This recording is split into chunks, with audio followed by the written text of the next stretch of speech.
안녕하세요, 김현웅입니다. 안녕하세요, 최희정입니다. 자, 어제 남북 정상회담이 평양에서 아주 성공적으로 끝이 났습니다. 네.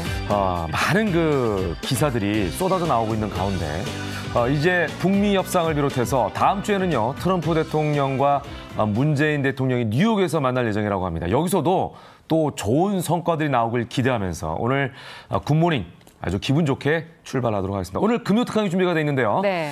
지난주에 이어서 이상벽 씨가 출연하십니다. 해서 황혼을 즐길 수 있는 방법에 대해서 다시 한번 여러분께 강조해 드릴 예정입니다. 많이 기대해 주십시오. 네, 그럼 오늘도 날씨로 시작하도록 하겠습니다. 추석을 코앞에 두고 전국에 비가 오고 있는데요. 먼저 이 시각 야외로 나가보겠습니다. 김혜영 캐스터. 네, 야외 나와 있습니다. 네, 서울은 지금 비가 얼마나 오나요? 네, 가을비치고는 꽤 많은 양의 비가 내리고 있습니다. 조금 전까지만 해도 제 우산 위로 들리는 빗소리가 꽤나 요란했는데요. 지금은 잠시 소강 상태를 보이고 있고요. 바람이 강하게 불고 있습니다. 오늘 평소보다 출근 준비 서둘러서 하시는 게 좋겠고요. 빗길 안전운전도 잊지 마시기 바랍니다. 지금 경남을 제외한 전국에 비가 내리고 있는데요. 그중 전남 신안에 시간당 20mm의 강한 비가 집중되고 있습니다. 앞으로도 경북을 제외한 남부와 제주 산지에 20에서 60mm, 남해안 많은 곳은 80mm 이상의 비가 더 오겠고요. 영동과 충북, 경북과 제주에도 최고 40mm, 서울을 포함한 수도권과 영서, 충남엔 5에서 20mm가 더 내리겠습니다. 이번 비는 정오를 지나 서울 등 수도권부터 그치기 시작해 오후 늦게 대부분 그치겠습니다.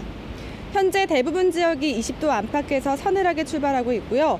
비가 내리면서 낮 기온은 어제보다 더 낮아져 서울, 부산 23도, 청주, 대전 22도, 강릉 20도로 한낮에도 서늘하겠습니다. 내일부터 이어지는 추석 연휴 기간에는 일교차 큰 초가을 날씨 속에 대체로 맑은 하늘을 볼 수 있겠습니다. 다만 화요일과 수요일 사이에는 동해안으로 비가 내리겠습니다. 이에 따라 추석 당일에는 전국 대부분 지역에서 환한 보름달을 감상할 수 있겠고요. 남해안과 제주도에서는 구름 사이로 보름달을 볼 수 있겠습니다. 내일 아침까지 내륙을 중심으로 안개가 짙게 낄 수 있으니까요. 귀성길 교통안전에 유의하시기 바랍니다. 올 한가위는 친지를 만나기도 나들이하기도 좋은 날씨가 되겠습니다. 굿모닝 시청자 여러분, 보름달처럼 풍성한 한가위 보내시기 바랍니다.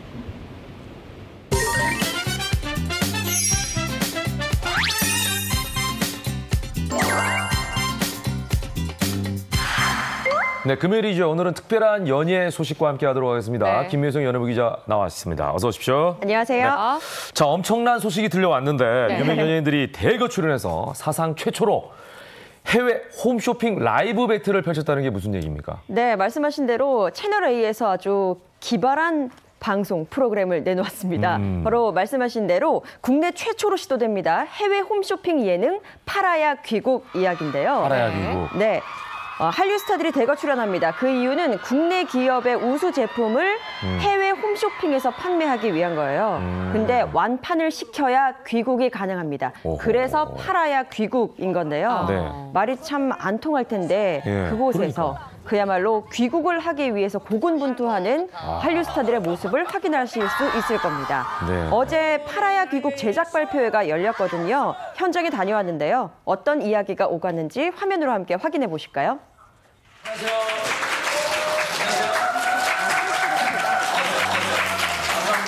기자 간다. 제작 발표회에는 완판 도전기를 펼친 지석진 씨, 재하 씨, 그리고 슈퍼주니어의 이특 씨와 신동 씨가 이렇게 참여를 했습니다. 출연 소감과 생생한 후일담 전해왔는데요. 뭐라고 얘기했을까요?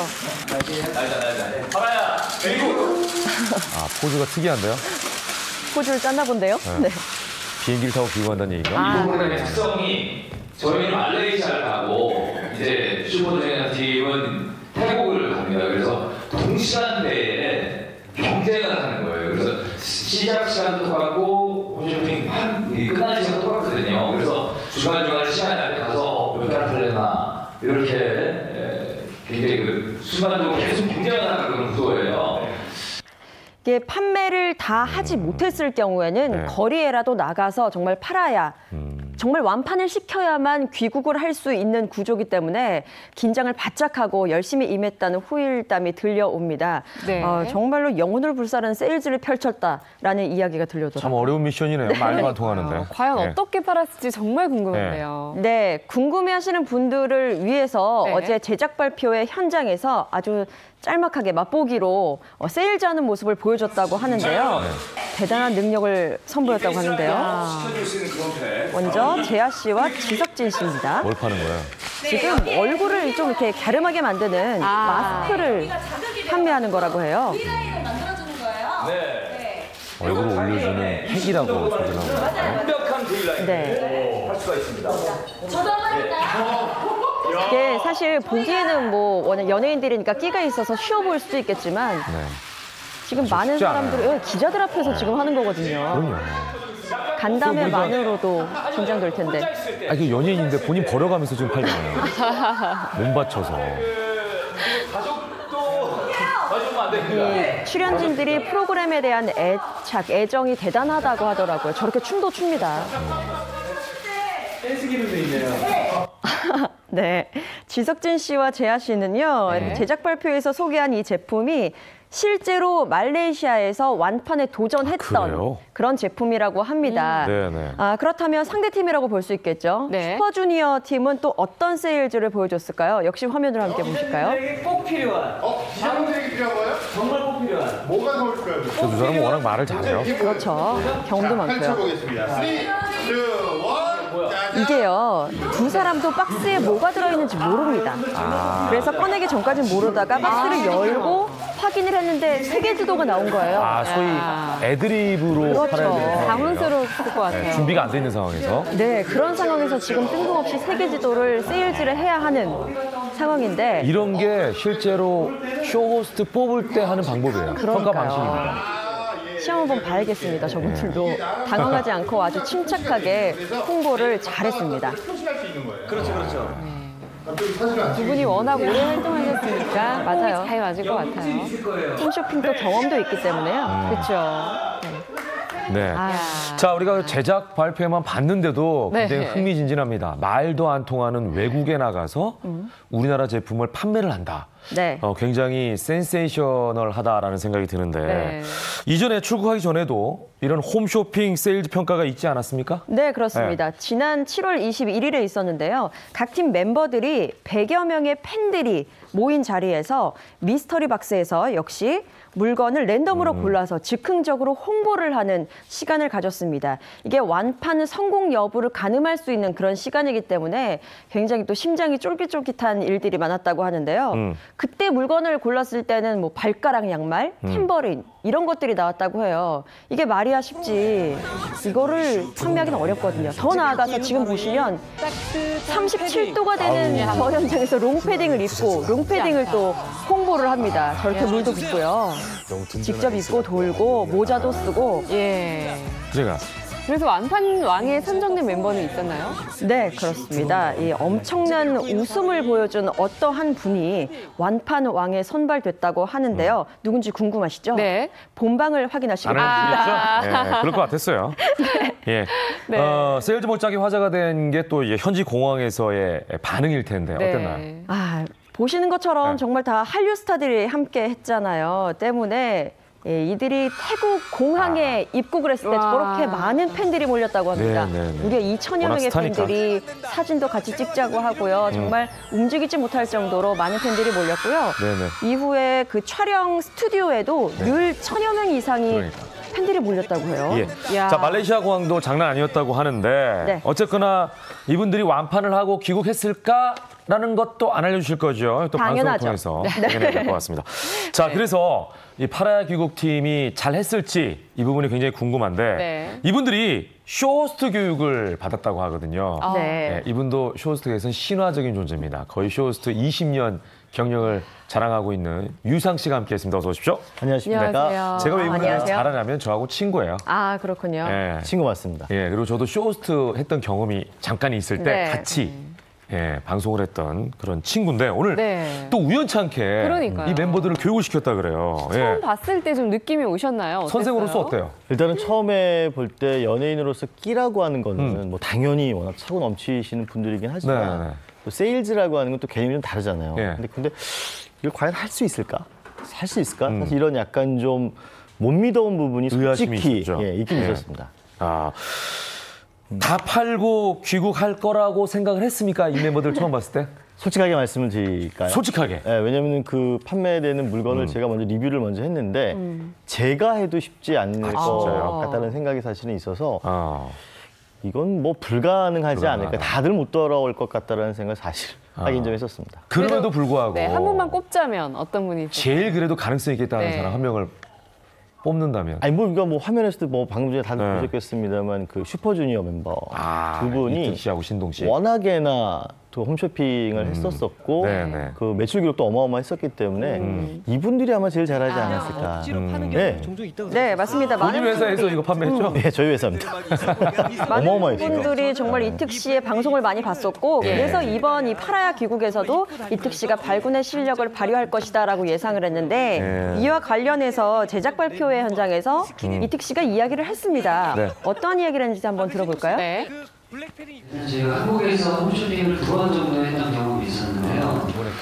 그리고 또 다른 홈쇼핑에서 만난 자체가 쉽지 않은 또 도전이었었고요. 그리고 한국말로 해도 홈쇼핑이 또 생방송으로 진행이 되기 때문에 되게 어려웠었는데 그리고 또 태국 가서 태국어로 또 진행하는 자체가 쉽지 않았었거든요. 그러면 사실 그 전화주세요라는 말이 태국어로 자, 하나 둘 셋 리토나카 야, 저도 까비 들어가네. 다 까비 들어가요. 아무래도 외국인이 와서 본인들의 언어를 사용해 주니까 그것 때문에 되게 도움이 됐던 것 같아요. 그러네. 야, 자, 유상 씨가 야. 이 쇼호스트 교육을 시키다 보니까 의외 다크호스가 있었다면서요? 네, 어떤 있었어요. 분이죠? 그 실제로 저는 인피니티 성종 씨 실물을 실제로 이 프로그램 하면서 처음 봤는데 네네네. 되게 예쁘장하게 잘생겼어요. 맞아요, 맞아요. 생기셨죠. 또 목소리도 굉장히 좀 친절한 분이었는데 아니 세일즈 하겠다라고 하니까 무대 위에서 뛰어 올라가서 하는 걸 보고서 오 저렇게까지 할 수 있나 야. 춤추고 또 상품도 되게 어려운 거였거든요. 네. 의지가 네, 넘치셨나요? 실제로 그래 또 현장에 있었던 네. 팬분들의 반응이 제일 좋아서 네, 예. 성종 씨가 진짜 다크호스였어요. 이 프로그램에 의미가 있을 것 같아요, 그죠? 네 맞아요. 예. 왜냐하면 뭐 단순하게 예능이라고 하는 컨셉으로 봤을 때도 굉장히 흥미진진한 부분이 있긴 있는데 네네. 저도 쇼호스트 입장이다 보니까 우리나라의 중소기업의 네. 아이템들을 해외 현지에 네. 실제 한류 스타들이 나가서 판매한다는 것 자체가 네. 사실 뭐 이거 애국하는 어떤 의미로도 볼 수 있어요. 네. 자, 김유성 기자는 아까 얘기 안 했는데 유상 씨는 완판 됐다고 보십니까? 그래서 이거 제가 물어봤어요, 사실 해줘야 작가분들한테. 될 것 같아요. 이게 첫날 아니, 궁금해 죽겠네. 빨리 얘기해 줘요. 시간이 없어요. 저도 궁금해 죽겠는데 답변을 몰라요? 작가분들이 주지 않더라고요. 아, 진짜? 네. 자, 그래서 그 답변 결과는요. 네. 22일 토요일 네. 내일 밤 10시 50분에 첫 방송에서 확인해 보시기 바랍니다. 여러분의 많은 시청 부탁드리겠습니다. 오늘 네. 두 분 바쁜데도 나와서 함께해 주셔서 감사드립니다. 고맙습니다. 감사합니다. 감사합니다.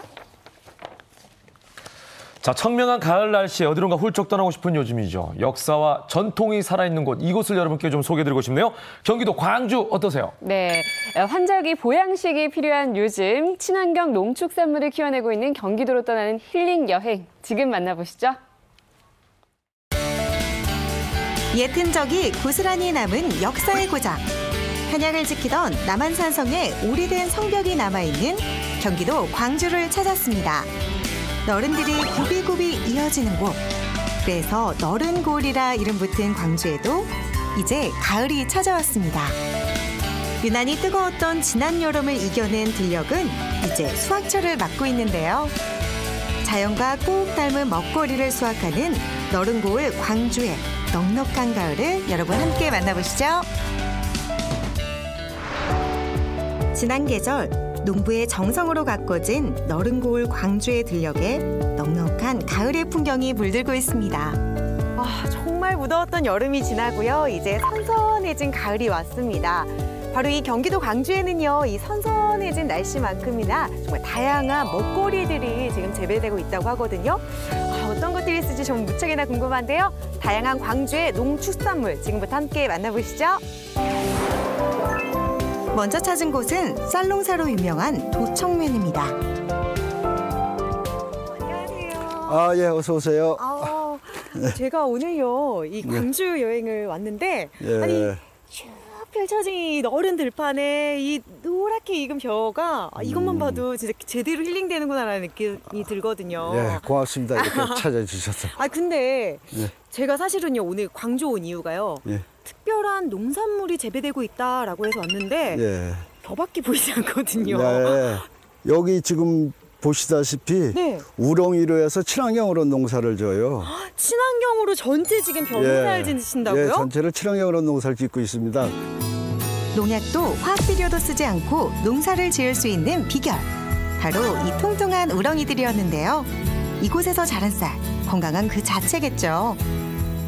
아니 우리 아이들이 또 이렇게 친환경으로 재배된 쌀을 먹고 성장하면 또 얼마나 더 건강해질까요? 내 손주도 먹고 있으니까요. 아, 그래요? 네. 저도 좀 먹으면 안 돼요? 주문을 하십시오. 주문. 알겠습니다. 주문을 하고 제가 제 돈 들여서 사 먹도록 하겠습니다. 우리네 밥상에서 빠질 수 없는 밥. 이곳에 건강한 쌀로 지은 밥은 맛 또한 일품이라고 합니다. 너른 고을 광주에는 사철 수확의 손길이 멈추지 않는 곳이 있다고 하는데요. 안녕하세요. 제가 오늘 여기 특별한 버섯이 있다고 해서 왔는데요. 저한테 소개 좀 시켜주실 수 있으세요? 자, 가시죠. 이쪽이요? 네. 안내를 받아 찾아간 곳은 창고처럼 보이는 한 건물이었는데요. 사실 이곳은 버섯을 키우는 농장입니다. 이 안에 다 지금 버섯이네요. 와, 버섯이 정말 많네요. 네, 많죠. 우와. 이곳의 느타리 버섯은 향이 진하고 식감이 쫄깃쫄깃해 인기가 많다고 하네요. 버섯도요, 사실은 이렇게 주부님들이나 이렇게 재료 고를 때 이게 신선한지 안 신선한지 알아볼 때 이렇게 먹어보면 되나요? 되게 보시면 이제 이 느타리 같은 경우에 대가 좀 하얗고 가시 이게 원래는 찐 회색인데 요새는 뭐 거의 검은색에 가까워요. 싱싱한 것들이. 왜냐하면 저온에서 키웠기 때문에. 그리고 좀 탱글탱글 하잖아요. 요게 싱싱한 거고 요게 이제 오래 고온에 노출되다든가 오래되면 이게 좀 흐물흐물해지죠. 그건 싱싱한 게 아니죠. 짠. 장난 아니죠. 와, 향도 좋고. 일정한 품질을 유지하기 위해 매일 아침 버섯을 수확한다고 하는데요. 정성으로 가꾼 만큼 맛도 향도 일품입니다. 가을색이 완연한 너른 고을 광주의 시골 풍경. 그저 걷는 것만으로도 몸도 마음도 아주 건강해지는 기분이었는데요. 풍요로운 계절과 마주한 그 길 끝에 오늘 마지막 여행지가 있습니다. 바로 쌈채 농장인데요.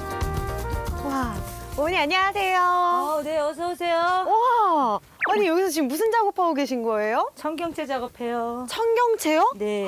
아니 여기 쫙 있는 게 지금 청경채예요? 이곳의 청경채는 또 어떤 특별함이 있는 걸까요?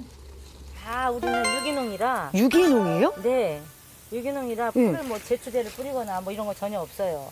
이렇게 털어가지고 이렇게 그냥 먹으면 되죠. 네, 먹어도 돼요. 유기농이라 괜찮아요.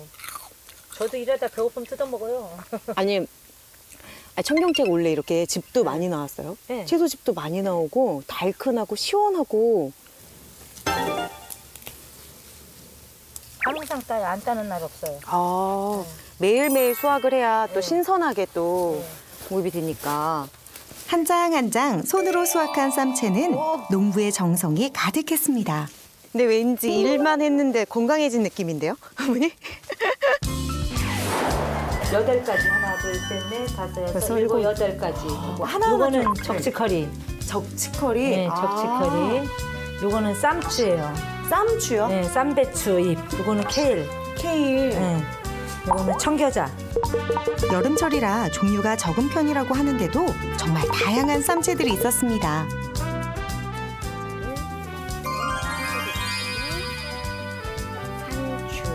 쌈채소에 빠지면 안 되는 아이. 이렇게 푸짐하게 나간다고요? 네, 이렇게 푸짐하게 나가는데. 네. 갖가지 채소가 가득한 한 상자. 보기만 해도 건강해지는 구성이죠. 맑은 가을 하늘, 이렇게 공기 좋은 광주에 와서 제가 오늘 버섯도 채취해보고요. 이 쌈채소도 채취해보고 거기까지 쌀까지 진짜 많은 노력을 했는데 저건 뭐예요, 근데 어머니? 효정갱이라고 해요. 효종갱이요? 효종갱은 예로부터 경기도 광주 지역에서 끓여 서울 사대부가에 가져다 팔던 해장국인데요. 와, 한우갈비에 귀한 전복과 표고버섯, 광주에서 나는 신선한 채소들이 어우러져 독특한 맛을 자랑하는 음식입니다. 아우, 다 좋네요. 한번 드셔보시겠어요? 와, 저보다 더 가족이 함께하는 행복한 한상. 고기와 쌈이 빠질 수 없겠죠? 먹어볼게요, 어머니. 아우.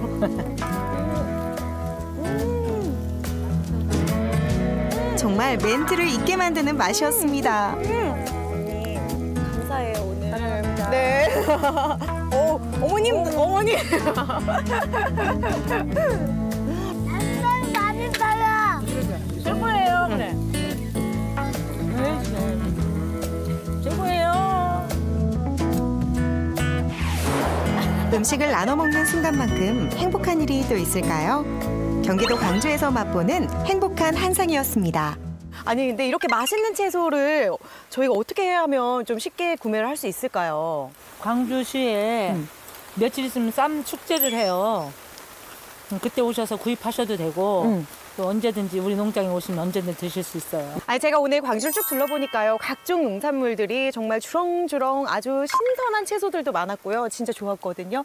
너른고을 광주로 여러분 오세요.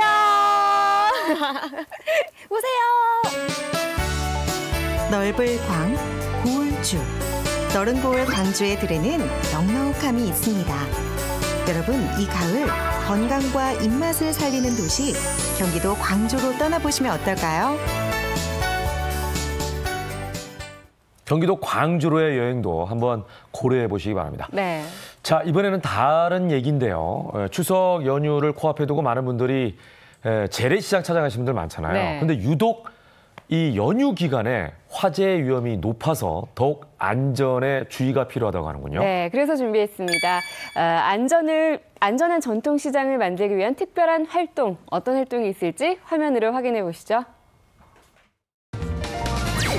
오랜만에 가족 친지가 모두 모여 정을 나누며 서로의 평안을 기원하는 민족 대명절 추석. 추석이 코앞으로 다가왔습니다. 연휴에 앞서 사람들의 발길이 끊이지 않는 곳, 바로 전통시장인데요. 모처럼 대목을 맞이해 물건을 사는 사람도 파는 상인도 흥겨운 이때 시장에 평화를 깨는 불청객이 있다? 발생했다 하면 큰 피해로 이어지는 각종 화재 사고. 전통시장의 안전을 지켜라. 철저한 전기 점검으로 화재 예방에 힘쓰는 안전 지킴이의 특별한 노력을 지금 만나보시죠. 전라북도 전주시. 50년 넘게 시민들의 사랑방 역할 톡톡히 하는 모래내 시장을 찾았습니다. 물건은 물론 정과 마음을 나누는 곳인데 요즘 시장 상인들에게 남모를 고민이 생겼답니다. 전기가 너무 이렇게 선이 이렇게 많이 연결돼 있잖아요. 너질너질하게. 그래가지고 걱정이에요. 재래시장이라서 너무 노후돼가지고 좀 다시 그냥 선로를 좀 깨끗이 좀 정리 좀 했으면 좋겠어요. 우리가 낮에만 장사하고 저녁에 집에 가니까 항상 이 마음은 여기가 있어요. 불안해서. 요즘 재래시장 같은데 화재가 많이 나니까 그게 걱정이 많이 되고요. 고체가 시급합니다, 지금. 수백 개의 상가가 밀집되어 거미줄처럼 엉킨 전기줄과 사방에 쌓여있는 물건 때문에 화재 위험이 높은 전통시장. 시장의 안전은 우리가 지킨다. 전통시장 안전지킴이. 네, 안녕하세요. 안수모, 김정씨.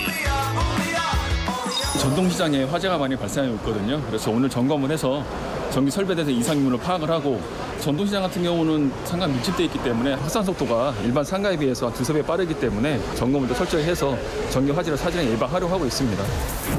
화재 주 원인인 낡은 전기 시설을 점검하는 것이 급선무. 네, 안녕하세요. 네, 한국전기안전공사에서 안전 점검 나왔습니다. 네. 여기 전기 차단기 어디 있는데? 네, 안내해드릴게요. 먼저 전기 차단기의 온도를 확인하는데 온도가 기준치보다 높으면 피복이 녹아 불이 날 수 있기 때문 화재 예방을 위해 더욱 신경 써야 할 게 있다는데요. 전조 같은 경우는 냉장고가 많기 때문에 아무래도 접지를 좀 많이 보셔야 되고요. 그다음에 누전 차단기가 돼 있는지 꼭 확인하셔야 되고. 접지란 감전 등 전기 사고 예방을 위해 전기 회로를 땅에 연결하는 것인데요. 접지를 정확히 하면 누전이 돼도 감전되지 않습니다. 100억 이하가 정상입니다.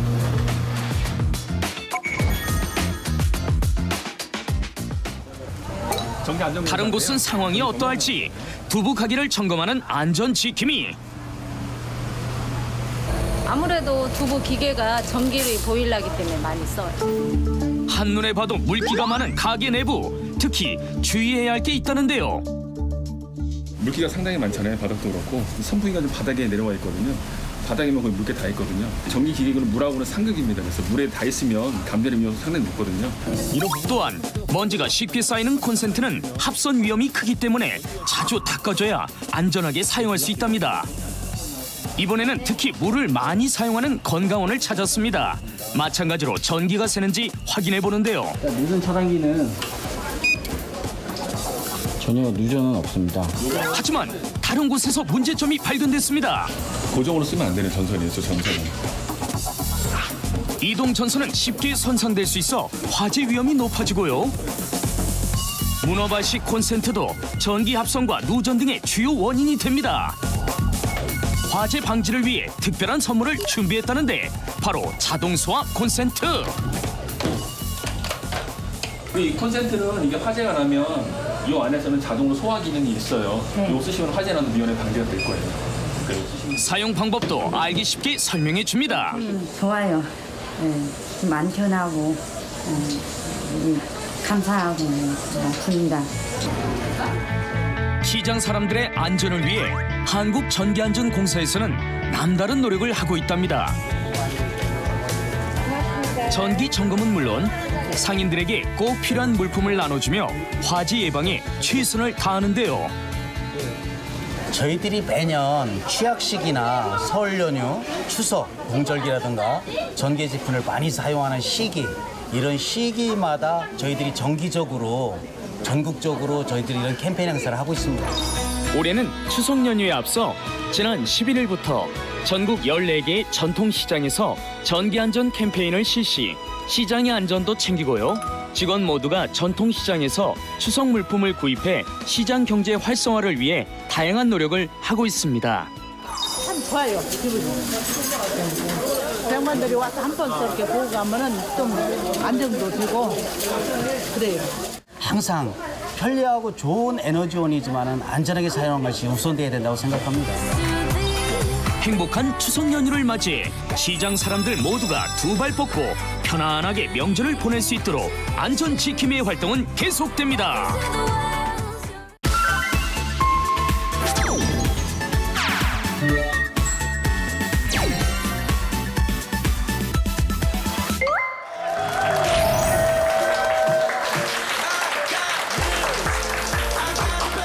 그래, 떠밀려 나가는 것보다 내 스스로 시기를 선택해서 나가는 쪽을 선택하자. 박수 칠 때 떠나라. 조금 있으면 이제 막 박수 친다니까. 자, 아직은 박수 치지 마세요. 꿈이 없는 사람은 젊은 사람이든 늙은 사람이든 피 식은 사람입니다. 남은 인생을 이제 어떻게 살 것이냐. 끝까지 안전하는 게 하나 있어요. 남기신 노래도 있잖아요. 얼굴 이쁘다고 여자냐. 자, 지난주에 이어서 방송인 이상벽 선생님의 강의 또 다시 들어보도록 하겠습니다. 박수 한번 부탁드립니다.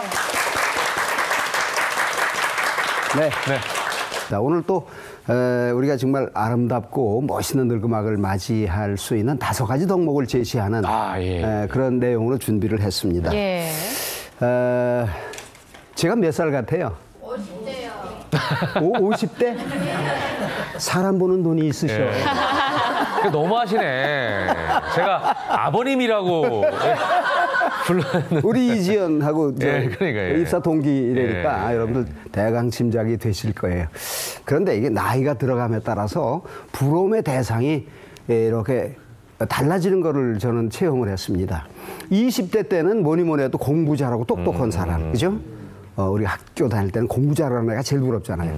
이게 30대가 되면은 결혼 잘한 친구, 정말 마음에 맞는 배필을 서로 골라서 양쪽 어른들의 아주 흔쾌한 허락 아래 드디어 100년 해로를 시작하는 그런 친구가 제일 부럽죠. 50대가 되면은 뭐 도리 없습니다. 이 자본주의 사회를 살아감에 있어서 경제적으로 어느 정도 기반을 잡은 사람, 그런 사람이 제일 부럽죠.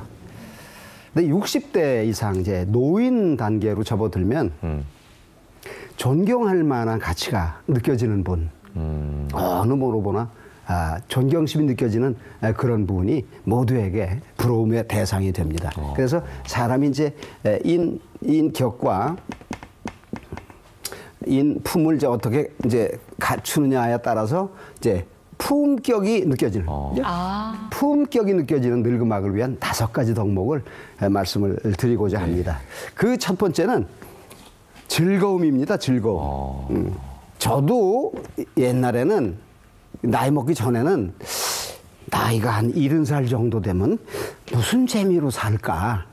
젊었을 때는 뭐 행운 이런 거 그냥 뭐 로또가 후다다닥 떨어지는 그런 것을 기대하는 즐거움이 있었다고 한다면 나이 먹으면 그런 거 큰 거 원치 않고 소소하게 다가오는 행복, 손주 애들 건강하게 잘 크고 공부 잘하고 우리 애들 사회생활 어디 가든지 칭찬받는 수준, 흐뭇한 기분이 드는 그런 즐거움, 그런 즐거움이 늙음악의 즐거움이 아닌가 하는 생각이 듭니다. 늘 그 꺼리를 가지고 늙을 필요가 있다. 꺼리가 없는 늙음악은 정말 그 무의미한 늙음악일 수 있다. 그러니까 여러분들 다 직장생활, 우리나라 그 대학이라는 게 전공하고 사회생활하고 이렇게 잘 안 맞잖아요. 저도 미술대학 나온 사람이 이렇게 방송을 하고 있잖아요. 김현욱 씨는 대학교 전공이 뭐예요? 스페인어. 스페인어. 에스파뇰. 네. 그래도 여기는 어문 전공이니까 그래도 제 코스로 온 셈이기는 하네요. 뭐 우리 아들 같은 경우는 뭐 경영학과 나왔는데 그러면 또 그런 유사 분야이긴 해. 이지연은 저 첼로도 했고 뭐. 걔는 철학과를 나왔다니까. 철학과를 나왔고. 철학과를 나왔는데 첼로를 하더니 뭐 또 뜬금없이 아나운서를 하겠다고 그래서. 그래도 아버지가 하는 거에 그렇게 뭐 나쁘게 생각은 않는구나, 다행스럽게 생각했는데 정말 아나운서를 도전을 해서 저도 처음에는 아주 당혹스러웠던 그런 기억이 납니다. 자, 젊었을 때는 그냥 부가가치 중심으로 어떻게든지 조금 많은 것을 성취하는 그런 것이었다고 한다면 늙음악에는 그냥 내가 하고 싶은 거 왜 있잖아요, 한 가지씩. 한 가지씩. 저는 사진을 찍는 것이 저 나름 하나의 여한이었어요. 언젠가는 내가 사진을 찍어서 전시회를 한번 열고 그래 봐야지. 그런데 정말 아침마당을 그만두고 서울에서 2번, 그리고 미국 뉴욕, LA에서 각각 한 번씩 해서 4번을 전시회를 가졌어요. 정말 이게 꿈이야 생시야 할 만큼 자기 나름 즐거움을 가지고 늙음악을 맞이하면 젊었을 때 못지않게 즐거울 수 있어요. 나이 들면 어르신들 말씀이 그래요. 친구 부자가 진짜 부자더라. 그가 친구를 많이 두고 있다는 것은 그만큼 공을 들였다는 결과다. 그냥 친구가 만들어지는 법은 없다. 전 송혜 씨를 늘 생각을 해요. 그 양반이 저처럼 고향이 없는 실향민입니다. 그러니까 늘 그 친척이 많은 사람이 부러웠던 거예요. 그래서 상록회라는 이름으로 사무실을 가지고 계세요. 특별히 이렇게 뭐 갈 데도 없고 그런 선배들을 주로 모셔서 바둑 두고 장기 두고 일과 끝나면 모시고 가서 그 앞에 단골 해장국집이 있어요. 가서 소주 한잔 마셔서 들어가시게 하고 또 그 다음날 또 다시 출근. 어디 나갈 데가 있게 하자. 돌아가신 최무령 선생이라든가 양훈 양석천 씨, 뭐 장소팔 고춘자 이런 분들이 모두 그 상록회에서 늙음악을 보내신 분들입니다. 그 중에서 이 양반은 남자가 남자답게 살았다고 할 수 있려면 신복 하나는 있어야 된다. 신복. 신복. 새벽 3시에 전화해서 난데 너 누나 어딥니까? 이게 신복이지. 왜요? 이러면 신복 아니다. 일단 와서 뭡니까? 물어볼 수 있는 놈이 신복이다. 그래서 송 선생님 있습니까? 있지. 잘 사신 거예요. 그 신복이 그냥 만들어졌겠습니까? 엄청나게 뭔가 쏟아부으셨겠죠. 관심을 뭔가 열심을 기울였으므로 그 사람이 선생님한테 목숨을 걸 용의가 있는 거 아니겠는가. 그 세상이라는 건 그렇게 뭔가 인적 투자 뭐 이런 것도 좀 좀이 아니라 대단히 필요하다. 특히 특히 뭐 정말 나이 들어서는 절대적으로 필요한 신복이라는 존재 하나. 그다음에 다 여기 나는 왠지 안 죽을 것 같아 그런 사람 손 들어요. 다 이제 한 명을 맞이할 거 아니에요. 그럴 때 부싯돈 들고 100m, 200m 쓰는 그런 죽음보다는 불과 몇십 명이라 하더라도 아주 밤샐 요량하고 단단히 옷 준비해가지고 와서 딱 그 중에 한 사람은 정말 땅을 치고 피눈물을 흘려 주는 친구 하나를 뒀다고 한다면 잘 산 거다. 그다음에 이제 이게 중요하다면 중요한 건데 이제 돈이잖아요. 우리가 뭐 어차피 뭐 돈 빼놓고 어떻게 뭐 다른 얘기를 하기가 그렇잖아요. 자본주의 사회니까 무조건 돈 가지고 요량을 하느냐? 나는 꼭 그렇게 생각은 안 합니다. 나이가 들면 요새 재능기부 얘기를 많이 합니다만은 우리 주변에 말로만 하는 재능기부가 아니라 진짜 몸 바쳐서 실천하는 사람들이 의외로 많아요. 나는 그 한 번도 만난 적은 없지만 수화진. 네네네. 공연 수익금 쫓아다니는 걸 거의 저는 못 봤고 다큐멘터리에서 보니까 뭐 백화점 앞이던 뭐 고속도로 뭐 휴게소 앞이던 뭐 성당 앞이던 그저 그럴 만한 장소만 있으면 찾아다니면서 그걸 모아서 심장병원이니 수술비도 주고 그걸 지금까지 데뷔 이래 지금까지 꾸준히 난 그렇게 열심히 하는 사람들이 있다는 것에 대해서 정말 존경심을 느낍니다. 가수 하춘아 씨도 지금까지 200억을 모아서 그래요? 불우한 이웃들을 돕는 성금으로 내놨다는 거예요. 그분들이 뭐 돈이 뭐 억만장자라서 뭐 모아놓은 돈이 많아서가 아닌 정말 마음부자로 사시는 분들. 우리도 뭐 재능을 갖고 있지만 가수 이런 사람들은 얼마나 좋아요. 어디 가서 공연을 하면 가수가 누구누구 나왔느냐 가지고 공연에 성공했다 실패했다. 사회자는 하루 종일 서 있어도 그렇죠. 예. 사회자 잘 써서 잘 됐다는 평을 듣기가 참 힘들어. 맞습니다. 가수를 잘 썼다는 거. 예. 그다음에 네 번째. 2번이 글쎄 늙음하게 5가지 덕목 중에서 2번이 뭘 것 같아? 2번이 중하게 생각하는 것들. 처. 장가간 지 얼마 안 돼. 새 신랑이니까 딱 처. 그래요. 사실은 처예요. 처인데 이게 요 다음에 이제 1번이 있을 거 아니에요? 이 중간에 여러분 뭐가 하나 껴 있을 것 같은 생각이 들지 않아요? 이 조건 중에서 늙음하게 염두에 둬야 될 덕목 중에서 빠진 게 하나 있어요. 자식. 자, 늙음하게 5가지 덕목 중에서 왜 자식을 뺐을까? 요즘 험한 세상에 자식들은 부모를 배신할 수 있어요. 배신 정도가 아닌 그런 것들을 우리가 왕왕 뉴스를 통해서 접할 때가 있어요. 이건 정말 인면수심도 이게 어떻게 부모한테 이럴 수가 있어요. 그래서 저는 현실적으로 우리 애들하고 어떤 신사조약을 맺었느냐. 별일 없기. 별일 없기. 전화를 해요. 별일 없지? 예. 아버지도 별일 없죠? 응. 그래. 서로 별일 없자. 그렇구나. 왜 별일이 없겠어요? 별일이 다 많지. 그거는 소소한 건 네가 해결해. 나까지 알아야 될 필요가 없는 건 나한테 말하지 않기. 나도 내가 해결할 건 내가 해결할 테니 너한테 안 알려줄게. 좋은 얘기나 하자. 그렇게 서로 신사협정을 맺었어요. 그러니까 그 편리해. 지연이한테 야 그래 응 그래 너 요새 별일 없지? 응. 근데 응이 전보다 약간 무거워.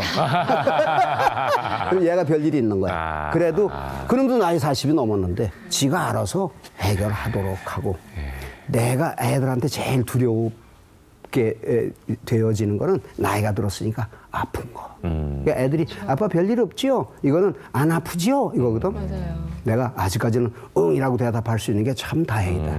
자식에 관한 한 그렇게 어느 정도는 자구적으로 움직일 수 있도록 재량을 준다고 그러니까 주고 내 몫은 그 대신 내 나름 애들한테 폐해되지 않도록 열심히 나 스스로를 지켜나가는 것 또한 애들한테 해줄 수 있는 나이 먹은 사람의 하나의 덕목이다. 그런 생각이 듭니다.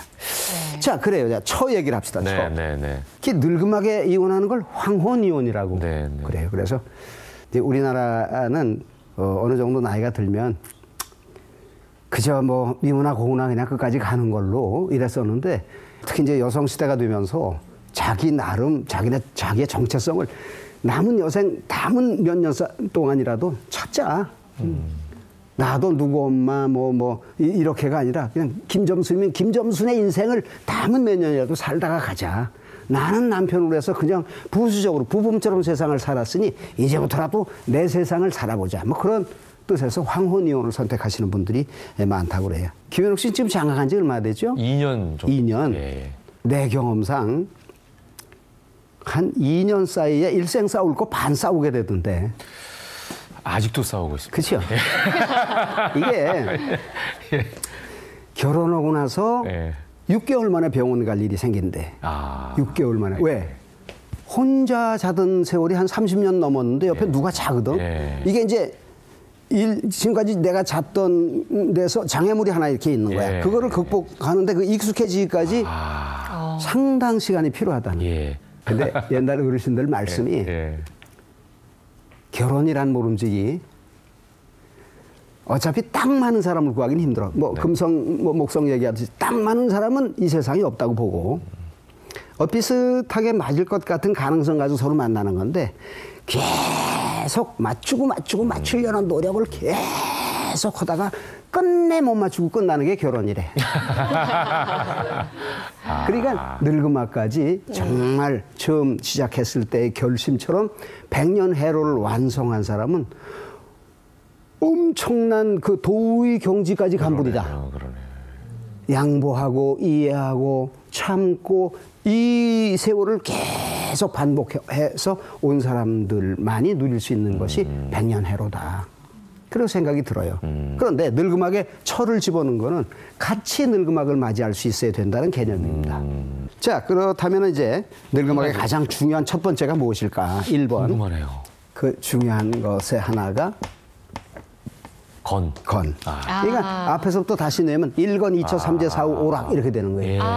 뭐니 해도 건강이다. 맞아요. 그러네요. 우리 친구들 중에서 뭐 유유상종이라고 되게 술을 많이 먹던 친구들끼리 주로 이렇게 어디 가서 이렇게 여럿이 모이는 장소에 가도 술 먹는 애들끼리 이렇게 모이게 돼 있고 또 그렇지 않은 뭐 이렇게 점점 술 먹는 사람들 테이블이 줄어들어. 그래도 거기 앉았었는데 어느 날 가보면 없어. 그리고 어떻게 한잔 할까? 그럼 왜? 지난번에 쨌잖아. 건강이라는 것이 왜 늙음하게 중요하냐? 뭐 꼭 백수 시대를 살기 위해서 내가 단단히 준비를 한다는 차원 이전에 아까도 말씀드렸지만 애들한테 신세 안 지는 게 안 아픈 거거든. 그렇죠. 근데 어떻게 안 아플 수가 있냐고 사람이. 그걸 내가 어떻게 정하냐고. 열심히 운동한 것만큼 오래 삽니다. 그렇다면 다 운동하지. 꼭 정답은 아니거든요. 다만 건강하게 살려는 노력이 중요하다. 그리고 몇 살까지 사느냐가 중요한 아니라 오늘이 중요하다. 어떻게 생각하면 우리 남은 생애 가운데 오늘이 가장 젊은 날입니다. 내일이면 하루 늙습니다. 하루라도 젊은 오늘을 내가 어떻게 멋있게 알뜰하게 쓰느냐. 이게 관건이거든요. 그러려면 가장 기본이라고 할 수 있는 건강 인프라를 제대로 구축을 해야 된다. 건강한 거 하나만으로도 충분히 폼 잡을 수 있다. 젊은 사람들은 잘 몰라요. 건강하다는 뭐 상적으로 다들 건강하지 않은가? 근데 어느 이제 나이를 넘어서 이른 나이를 넘어서 건강이 서서히 어느 쪽으로든 취약한 쪽으로 이제 이렇게 나쁜 것들이 쳐들어오기 시작하면 완벽하다고 할 수 있는 하나도 안 아픈 애가 그렇게 부러울 수가 없어. 타고났던 지 노력의 결과든 제일 부러운 게 건강한 사람이거든. 우리가 이제 앞으로 뭐 나이 들수록 뭐 하지 마라 마음을 내려놔야 된다. 50 먹은 사람은 50% 내려놓고 60 먹은 사람은 60% 내려놓고 다 내려놓을 용의가 있어야 된다. 그런 얘기를 합니다. 맞는 말씀입니다. 뭐 저도 그렇게 생각을 합니다. 저도 많이 내려놓을 나이가 됐습니다. 근데 건강 하나만큼은 나이 들수록 욕심을 내야 한다. 이제 가을 됐으니까 등산하시는 분들 많이 늘어날 거예요. 대한민국이요, 세계적으로 등산으로는 천국 같은 나라입니다. 천고지 안팎의 그 주변 산이 이렇게 고르게 분포되어 있는 나라가 없고요. 사계절이 뚜렷하다는 것도 산을 드나들기에 너무나도 좋은 조건이고요.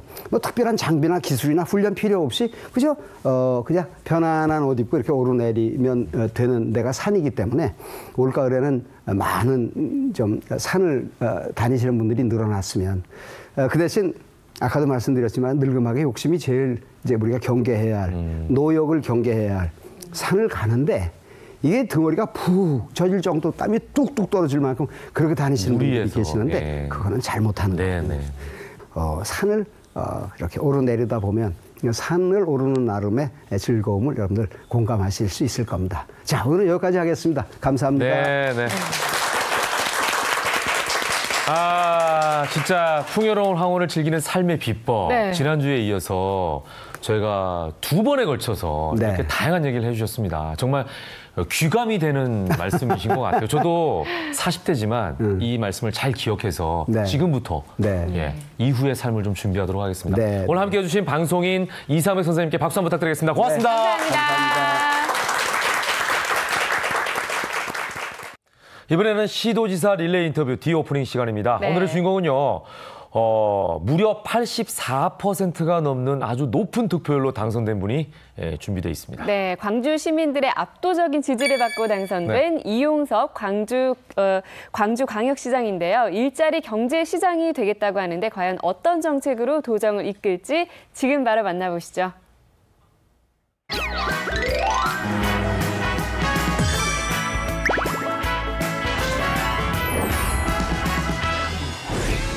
민주당 이용섭 후보가 84.2%의 득표율로 당선 확실시 되고 있습니다. 전국 최다 득표율로 당선된 이용섭 광주광역시장.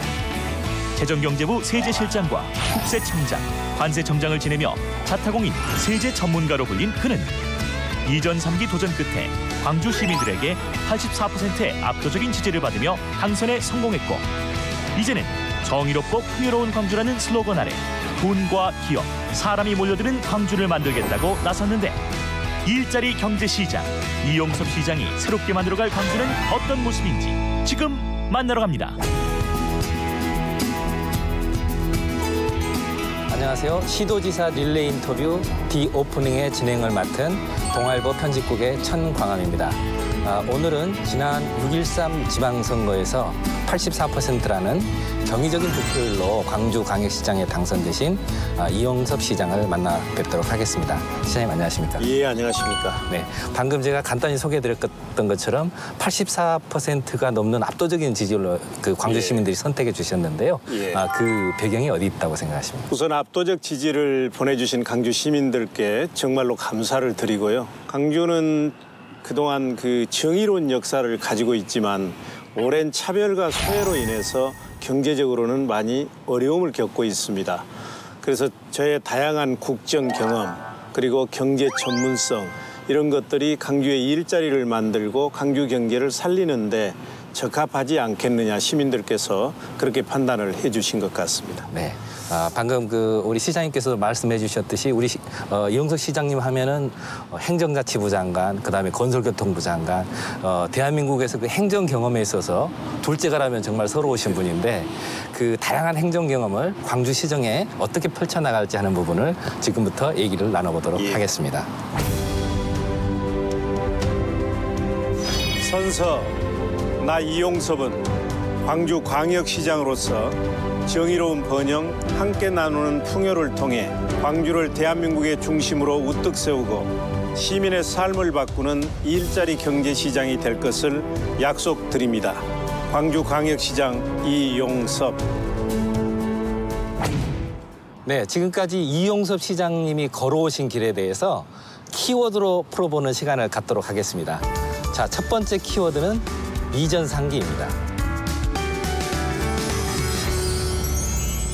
우리 이용섭 시장님은 공직 분야에서 다양한 경험이 있으시고 또 국회의원으로 국정에도 운영하시고 하셨는데, 유독 광주시장은 삼수를 하셨죠? 예. 네, 약간 우여곡절이 있었습니다. 예. 어떤 내용이 있었는지 한번 좀 설명해 주시겠습니까? 이제 이번에 제가 3번 만에 시장이 된 거 아니겠습니까? 그래서 3번째 나온다고 그러니까 제 주변에 있는 사람들이 농담 삼아서 뭐라고 광주시장을 3번씩이나 나가냐.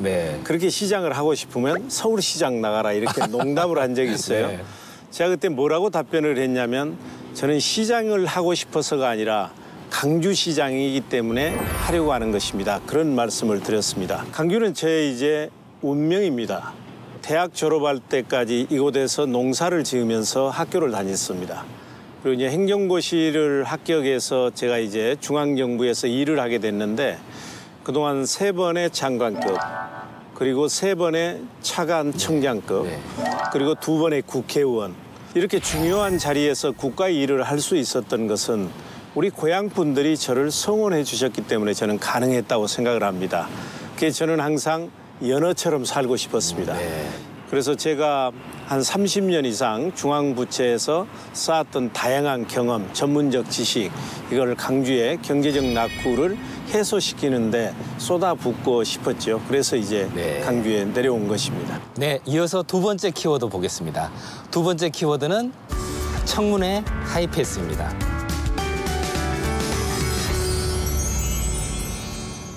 우리 이영수 시장님은 그 인사청문회 3번씩 스무스하게 통과하신 경험이 있으시죠? 네. 아마 우리나라에서는 유일한 기록으로 제가 알고 있는데요. 통과하실 수 있었던 어떤 원동력이라 할까요? 뭐가 있겠습니까? 어떤 분은 그렇게 얘기를 합니다. 청문회를 통과하려면 준비를 잘해야 된다.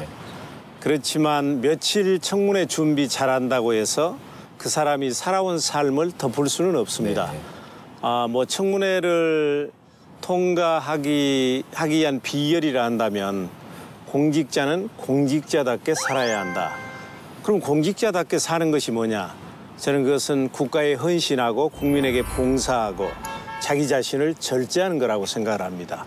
국가에 헌신한다고 하는 것은 국가의 이익과 제 개인의 이익이 상충될 때 국가의 이익을 따르는 것이고 국민에게 봉사한다고 하는 것은 국민의 이익과 개인의 이익이 상충될 때 국민의 이익을 따르는 것입니다. 그렇게 하기 위해서는 자기가 먹고 싶은 것, 하고 싶은 것, 가고 싶은 걸 절제하는 그런 삶이 공직자의 삶이라고 생각을 하고 지금도 우리 강주시청 공직자들에게 제가 자주 얘기합니다. 공직자의 길은 헌신, 봉사, 절제하는 것이고 이것이 구태의 이제 비결이라 한다면 청문회를 문제없이 통과할 수 있는 비결이었다고 생각을 합니다. 특히 우리 이제 5대 권력기관장이라고 하는 국세청장을 맡으셨을 때 아주 찰뚜철미하게 청탁이라든지 이런 걸 근절하신 걸로 유명하신데 그때 휴대전화도 아마 없애셨던 걸로 제가 기억하는데 어떻습니까? 그러니까 2003년 2월 25일 날 노무현 대통령이 이끄는 참여정부가 들어섰습니다. 근데 이제 초대 국세청장으로 대통령과 일면식도 없던 저를 이제 발탁을 하셨습니다. 근데 이제 과거의 국세청장은 세무조사권을 가지고 있기 때문에 대통령의 측근이나 대통령과 운명을 같이 할 수 있는 사람들이 통상 이제 가던 때였습니다. 근데 저를 임명을 했어요. 그 이유가 무엇일까? 저는 그것은 바로 권력기관으로 인정받던 국세청을 국민의 봉사기관으로 혁신해라 하는 그런 뜻으로 받아들였죠. 차량만 사고를 방지하기 위해서 안전거리가 필요한 것이 아니고 사람도 중요한 국가 일을 할 때는 안전거리가 필요하다고 생각을 했습니다. 이제 인간은 완벽할 수가 없습니다. 그래서 계속해서 로비가 있고 부탁이 있고 오면 그걸 견뎌내기가 어려운 것이거든요.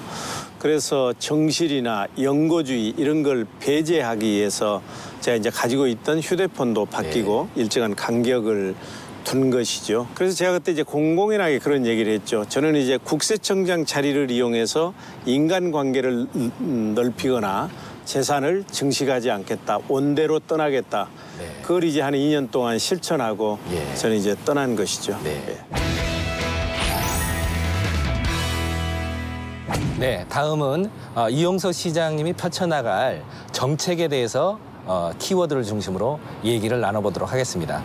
자, 첫 번째 키워드는 광주형 일자리입니다.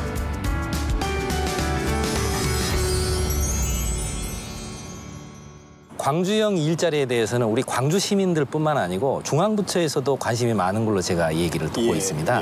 이 광주형 일자리라는 게 무엇이고 이걸 어떻게 구체적으로 펼쳐나가실 계획이신지. 이제 광주형 일자리가 기존의 일자리와 다른 점은 우선 노사, 민정, 그러니까 노동계, 기업 측, 그리고 시민, 지방정부가 타협과 협의를 통해서 4대 원칙을 만들었습니다. 이 4대 원칙을 지키는 일자리를 만드는 것입니다. 그러니까 여기서 4대 원칙이 매우 중요한데 우선 적정 임금 실현. 그러니까 자동차의 경우 여기 기아 자동차의 평균 연봉이 1억 가까운데 강주형 일자리는 평균 연봉을 한 4천만 원 수준에서 절반도 안 되는 낮은 수준에서 이제 정하는 것입니다. 그 대신에 이제 각종 복지시설, 의료시설이랄지 교육시설이랄지 보육시설 이런 그리고 주택 이런 걸 제공함으로 인해서 연봉은 절반이 안 되지만 삶의 질은 그 9천만 원 이상 받는 분들하고 거의 비슷하게 이제 유지를 해주는 거거든요. 이제 강주형 일자리 사업이 성공하게 되면 한국 경제가 직면하고 있는 저성장 문제, 양극화 문제, 기업의 경쟁력 제고 문제 여러 가지 문제가 이제 해소가 될 수 있습니다. 근데 이제 이 일자리 사업은 새로운 길을 가는 것이기 때문에 이걸 성공시키기가 매우 쉽지가 않습니다. 저는 이제 두 가지가 매우 중요하다고 생각하는데요. 우선 첫 번째는 노사 상생형 모델이기 때문에 지역 노동계가 적극적으로 이게 참여를 해줘야 됩니다. 지금 강주형 일자리 모델이 바로 성공하지 못하고 진전을 하지 못하고 있는 것은 지금 지역 노동계가 참여를 안 하고 있기 때문인데 어떻게든지 강주 시민들이 일자리가 적어서 고통받고 있고 많은 시민들이 강주를 떠나고 있기 때문에 지금 노동계와 함께 하려고 저희가 모든 노력을 하고 있고요. 두 번째는 현대자동차가 이제 완성차 공장을 강주에 함께 이제 투자해서 만든다는 거 아니겠습니까? 근데 이 완성차 공장이 지속 가능성이 있어야 됩니다. 계속 기업으로 가져야 된다는 얘기죠. 그러기 위해서는 또 현대자동차와 협상해야 될 과제가 많습니다. 이 두 가지를 현재 진행 중에 있습니다. 네. 이어서 다음 키워드 보도록 하겠습니다. 다음 키워드는 상생입니다.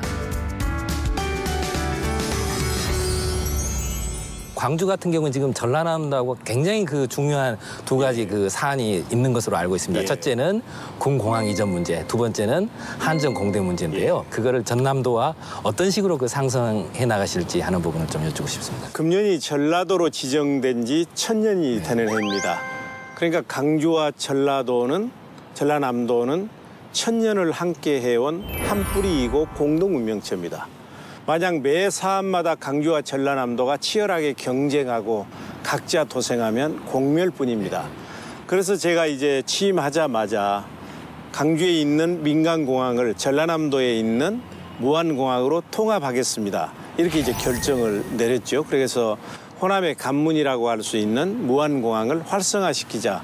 그게 이제 강주도 발전시키는 것이고 전라남도도 발전시키는 것이고 이제 이것이 마중물이 돼서 전라남도가 이제 그렇다면 강주에 있는 군공항도 전라남도로 내려오는 것이 맞고 전라남도는 강주 군공항이 전라남도로 조기에 내려올 수 있도록 모든 노력을 다 아끼지 않겠다 해가지고 이제 상생의 길을 찾은 것이고요. 한전공대 설립 문제는 대통령 공약사항이기도 합니다만 2022년 3월 달에 이제 개교하는 것을 목표로 하거든요.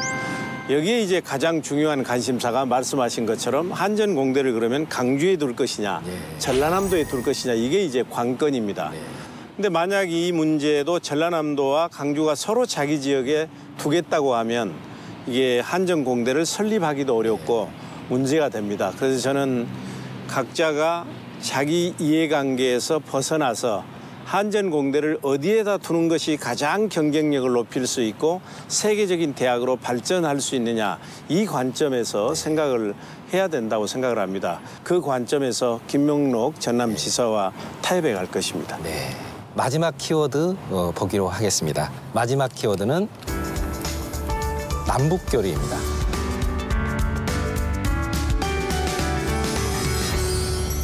네, 우리 광주시는 내년에 굉장히 큰 행사를 하나 앞두고 있습니다. 세계 수영 선수권 대회인데요. 이 수영 선수권 대회가 특히 의미가 있는 것이 우리 북한의 그 대표팀이 참여를 하고 또 남북한의 단일팀까지 이제 꾸릴 예정이어서 그 남북 교류가 굉장히 큰 화두가 될 것 같은데 어려움도 있을 것 같은데 어떻습니까? 지금 준비 상황이 잘 되고 있습니까? 예, 내년에 강주에서 개최되는 세계 수영 선수권 대회는 세계 200여 개 국가에서 15,000명 이상의 그 선수와 임원들이 이제 찾아오는 세계 5대 메가 스포츠 중에 하나입니다. 그리고 약 10억 명에 가까운 사람들이 이게 시청을 하는 그런 대회입니다. 그래서 평창 동계올림픽이 남북 간의 평화의 물꼬를 튼 대회였단다면 내년에 개최되는 강주 수영선수권 대회는 남북 간의 평화의 물결이 넘실대는 그런 대회가 될 것입니다. 근데 한 가지 어려움이 있단다면 지금 예산이 충분히 확보되지 않았고요. 지금 국민적 관심이 너무 지금 뜨지 않고 있습니다. 그래서 예산 문제는 국회에 가서 충분히 확보될 수 있을 것이라고 생각을 하고 열심히 뛰려고 생각 중에 있고요. 저는 성공될 수 있도록 최선의 노력을 다하겠습니다. 네. 이 전 지구촌 사람들이 참여하는 축제인데 꼭 좋은 결과 있기를 바랍니다. 그렇게 하겠습니다. 네. 예.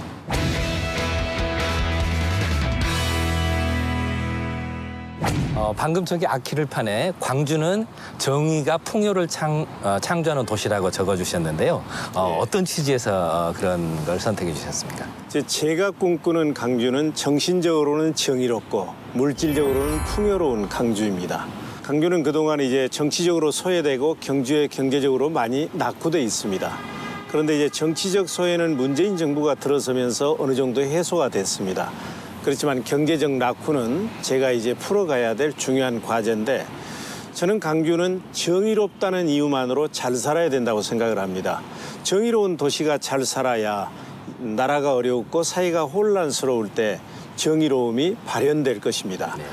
그래서 저는 강주가 이제 잘 살아야 정의가 풍요를 창조한다는 역사적 도덕적 교훈을 줄 수 있다고 생각을 하고 강주가 이제 바로 잘 살게 될 때 이제 정의가 풍요를 창조한다 하는 그런 하나의 역사적 교훈을 줄 수 있다고 생각해서 저는 글을 썼습니다. 끝으로 우리 강주 시민께 하실 말씀이 있다면 해주십시오. 존경하는 시민 여러분, 제가 꿈꾸는 정의롭고 풍요로운 강주는 저 혼자만의 힘으로는 이룰 수가 없습니다.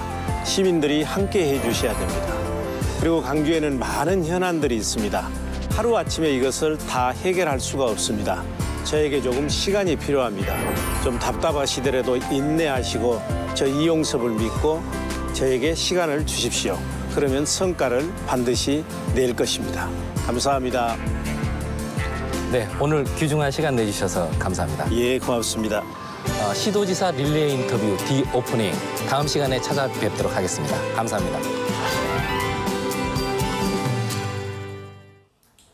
짧은 소식 하나 전해드리겠습니다.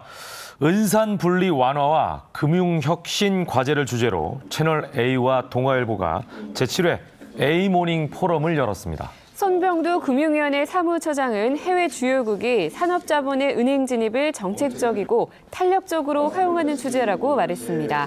이번 포럼에는 핀테크 관련 기업과 기관, 학계 인사 등 50여 명이 참석했습니다. 생방송 함께했습니다. 김현웅의 굿모닝 9월 21일 금요일 순서는 여기서 마치겠습니다. 네. 그렇습니다. 다음 주 월요일과 화요일 그리고 수요일 추석 연휴는 김현욱의 굿모닝도 잠시 쉬어가겠고요. 저희는 다음 주 목요일 아침 8시에 다시 찾아뵙겠습니다. 월, 화, 수 저희 보고 싶더라도 잠시 참으시고요. 네. 추석 명절 안전하게 잘 다녀오시기 바랍니다. 네. 오늘 하루도 행복하게 보내십시오. 고맙습니다. 감사합니다.